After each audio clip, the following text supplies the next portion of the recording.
The Ark of the Covenant, one of the most mysterious and sacred artifacts in human history, has been found. What I'm about to tell you will sound impossible. 3 months ago, I didn't believe it myself. But the evidence is undeniable, and the implications are terrifying. The most sacred artifact in human history, the Ark of the Covenant, has not only been found, but something inside it is waking up. Last winter, when most of the world was celebrating holidays and making resolutions, a small team of archaeologists was making a discovery that would change everything we thought we knew about ancient history. They weren't working for any university. They weren't funded by any government. They were following a single cryptic clue from a scroll that most experts had dismissed as worthless. Picture this: windswept hills in Judea, nothing but rocks and desert scrub as far as you can see. The kind of place where tourists drive by without stopping. But Dr. Sarah Chen, a biblical archaeologist with 20 years of experience, was staring at her ground-penetrating radar with her hands shaking. The readings showed something that shouldn't exist. 30 feet below the surface, buried in solid rock, was a perfectly rectangular chamber. The dimensions were precise, too precise: 4.5 feet long, 2.5 feet wide, 2.5 feet high. Every person on that team knew those measurements by heart. They're written in the book of Exodus, describing the most sacred object ever created by human hands. For 3 days, they dug in complete secrecy. No permits, no official documentation, no satellite tracking. They covered their worksite with military-grade tarps and worked only at night. When that first limestone block broke through the surface, perfectly smooth and sealed as if it had been placed there yesterday, the team knew they were about to step into the pages of history. But nothing could have prepared them for what happened next. The chamber they uncovered was carved from solid bedrock with impossible precision. The walls were so smooth, they reflected their headlamps like mirrors. And there, in the center of that ancient room, sat an object that defied every law of physics they thought they understood. The Ark of the Covenant. Not a replica, not a fragment, but the actual artifact described in Scripture. Gleaming gold that looked like it had been polished that morning. Carved cherubim with wings so detailed they seemed ready to take flight. And here's what made their blood run cold. After 3,000 years buried in the earth, there wasn't a single speck of corrosion anywhere on its surface. Dr. Marcus Webb, the expedition leader, later described that moment as the closest he'd ever come to a religious experience. A man who had spent his career proving that biblical accounts were exaggerated folklore was staring at proof that some stories were absolutely, literally true. But then things got strange. The moment they stepped closer to examine the artifact, every piece of electronic equipment they carried died simultaneously. Cameras, phones, GPS units, even their LED headlamps all went dark at exactly the same moment. The only light in that chamber was coming from somewhere else entirely. The Ark itself was glowing. Not bright, but with a soft, pulsing radiance that seemed to breathe. And as they watched, transfixed, the temperature in the chamber began to drop. Not gradually, but all at once, like walking into a freezer. Their breath started misting, and that's when they heard it. A low, almost musical humming was coming from inside the golden chest. It wasn't mechanical, it wasn't electrical. It was something else entirely, something alive and aware, and incredibly, impossibly old. James Morrison, the youngest member of the team, reached out without thinking. His hand was inches from the golden surface when the humming stopped. The silence that followed was deafening. Morrison later said he felt something push against his mind, not his hand, something that whispered in a language he didn't recognize but somehow understood, "Not yet." That's when they found the bodies. Against the far wall of the chamber, arranged in positions of obvious terror, were the skeletons of 7 people. Some had their arms raised as if shielding themselves from something. Others were reaching desperately toward the entrance, frozen in their final moments of trying to escape. There were no weapons, no signs of violence, nothing to explain how they had died, except for the scorch marks on the floor around them. Perfect circles of blackened stone, as if lightning had struck from somewhere inside the chamber. And every one of those marks pointed directly toward the ark. Dr. Chen knelt beside one of the skeletons and noticed something that made her blood freeze. Carved into the wall above the remains, in ancient Hebrew letters, was a warning.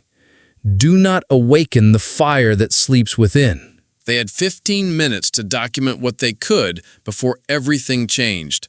Footsteps in the tunnel behind them, voices speaking in languages they didn't recognize, men in black tactical gear who moved with military precision and carried identification from organizations that officially didn't exist.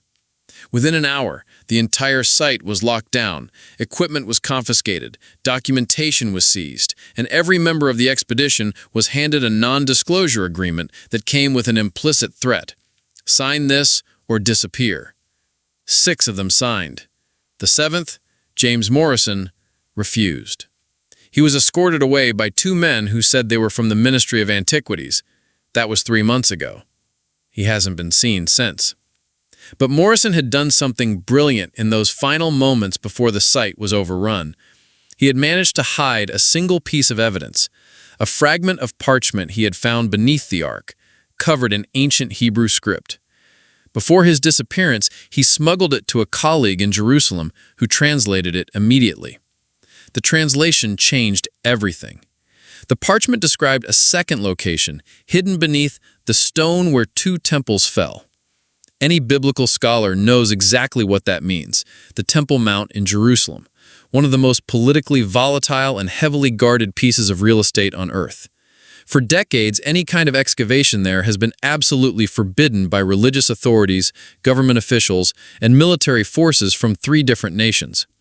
But according to the parchment, that's exactly where the ark was supposed to be. The implication was staggering. What they had found in the Judean hills was either a replica or the ark had been moved multiple times throughout history with someone or something orchestrating its movement according to an ancient plan. That's when Dr. Elena Vazquez, a specialist in medieval archaeology, made a connection that sent chills down everyone's spine. She had been studying Crusader maps from the 12th century and found references to sealed tunnels beneath the Temple Mount, specifically marked with the Latin word custodia, meaning guard post. These tunnels led directly to a location that matched the coordinates on Morrison's parchment fragment. Against every regulation and at enormous personal risk, a small team began mapping the bedrock beneath the Temple Mount using equipment smuggled in piece by piece. Ground-penetrating radar disguised as surveying tools, magnetic sensors hidden in maintenance equipment, acoustic mapping devices concealed in religious artifacts. What they found defied explanation. There was indeed a large chamber exactly where the ancient parchment indicated, but this wasn't just empty space carved from rock. The chamber was generating its own electromagnetic field, pulsing in regular intervals like a heartbeat. More disturbing, the pulse rate was increasing day by day, as if something inside was becoming more active. 3 teams have attempted to reach that chamber. The first team of 6 researchers entered through a medieval tunnel on a Monday night with full documentation equipment and military escorts. They were in radio contact for exactly 17 minutes. Then silence. A recovery team was sent in 2 days later. They found the tunnel empty, except for the research equipment, arranged in a perfect circle on the stone floor. At the center of that circle was a fresh scorch mark that hadn't been there before. The only other evidence was a single phrase carved into the wall in ancient Hebrew. He watches. The second team tried a different approach, using remote-controlled drones equipped with cameras and sensors. The drones functioned perfectly until they reached the chamber threshold. Then their signals cut out simultaneously, and when recovery crews reached their last known position, they found the devices completely melted, as if they had been exposed to temperatures that should have been impossible to generate underground. The third team never made it to the chamber at all. Security footage shows them entering the tunnel system, then walking backward out of it exactly 19 minutes later. When interviewed, none of them remembered anything about those 19 minutes. Medical examinations revealed that their brain activity showed patterns consistent with people who had experienced severe psychological trauma, but they insisted they felt fine. Here's where this story becomes truly terrifying. Reports started coming in from around the world. Ancient sites that had been dormant for centuries were suddenly showing signs of activity. Electromagnetic anomalies at Stonehenge, unexplained lights above Mayan pyramids, low-frequency vibrations detected near Egyptian tombs. It was as if disturbing the Ark in one location had awakened something in archaeological sites across the globe. Then came the dreams. Thousands of people, with no connection to each other, began reporting identical nightmares. They described standing in a stone chamber, watching a golden chest rise off the ground while symbols on the walls came alive with fire. In every dream, the chest opened to reveal not religious artifacts, but something that their minds refused to process, something so fundamentally wrong that they woke up screaming. Dr. Rachel Torres, a psychiatrist specializing in mass psychological phenomena, documented over 3,000 cases in 6 months. The dreamers came from every continent, every culture, every religious background. They had nothing in common except for one detail. Every single one of them woke up speaking words in ancient Hebrew, words they didn't understand but could pronounce perfectly. When translated, those words formed a single, chilling message. The three become one when the fire remembers its name. That phrase led researchers to a discovery that changed the entire scope of the investigation. Hidden in a cave system near Qumran, archaeologists found fragments of a scroll that predated the Dead Sea Scrolls by several centuries. The text described not one sacred artifact, but 3 separate objects that were designed to work together: the Ark of the Covenant, something called the Flame of Testimony, and an object referred to as the Scroll of Binding. According to the ancient text, these 3 artifacts formed what it called a covenant mechanism, a system designed to maintain the barrier between our world and something the text described only as the fire that burns without consuming, the hunger that feeds without satisfaction. The implications were staggering. The Ark wasn't just a religious relic, it was part of an ancient containment system.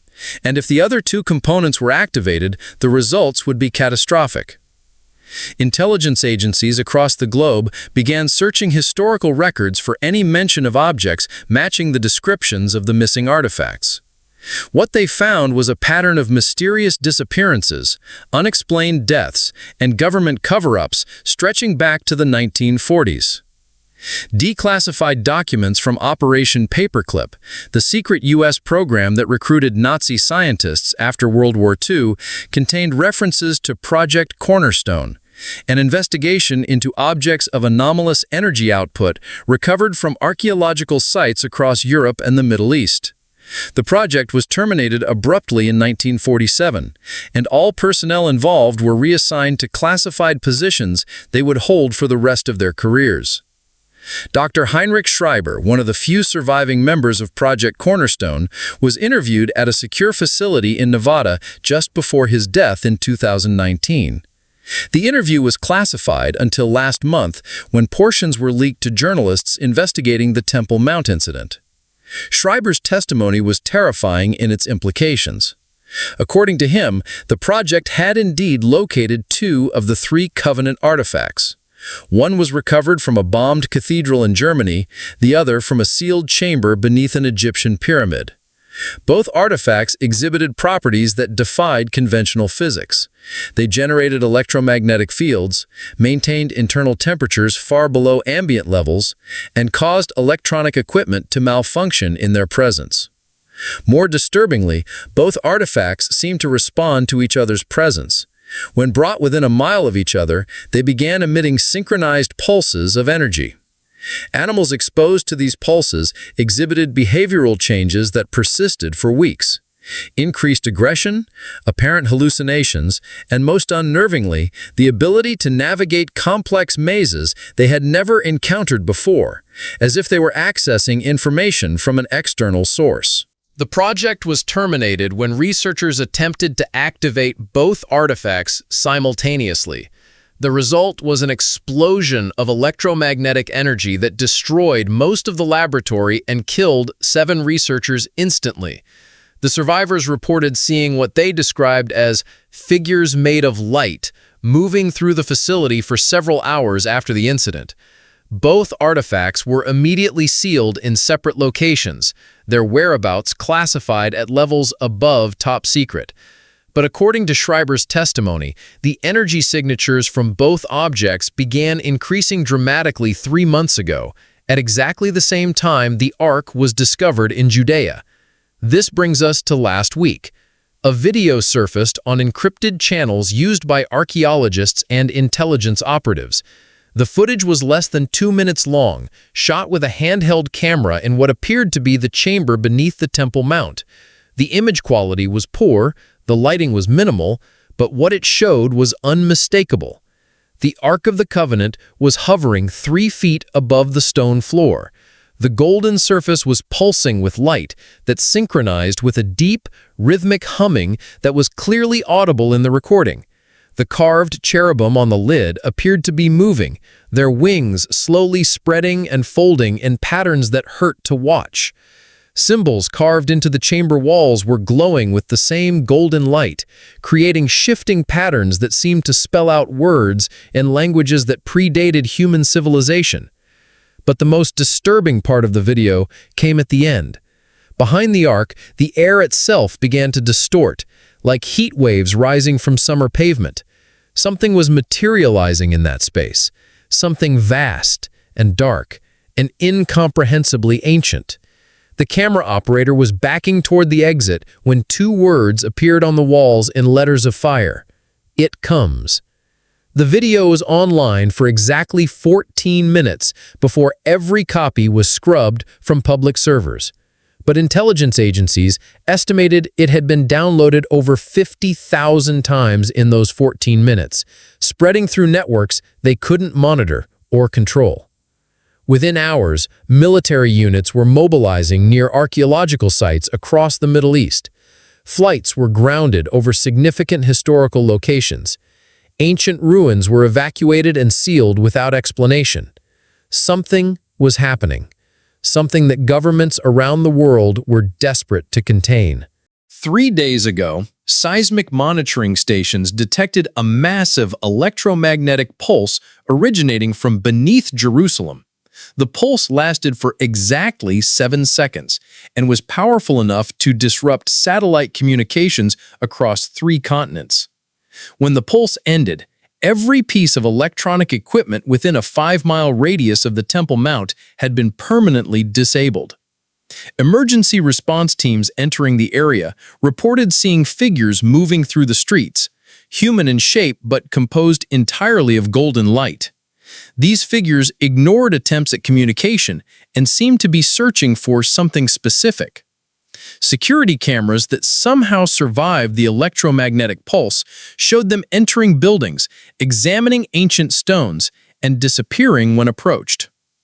Yesterday, a second video appeared online. This one was shot from outside the Temple Mount complex, showing the golden dome of the Rock glowing with the same pulsing light witnessed in the chamber video. The glow intensified over the course of several minutes, and then something emerged from within the dome. It was impossible to describe in human language. It had the general shape of the cherubim described in biblical texts, but magnified beyond any earthly scale. Its wings spanned the entire Temple Mount complex, and its eyes were points of light that seemed to burn through the camera lens itself. When it spoke, the words were audible not through sound, but directly in the minds of everyone watching. The covenant is restored. The fire remembers. The binding is broken.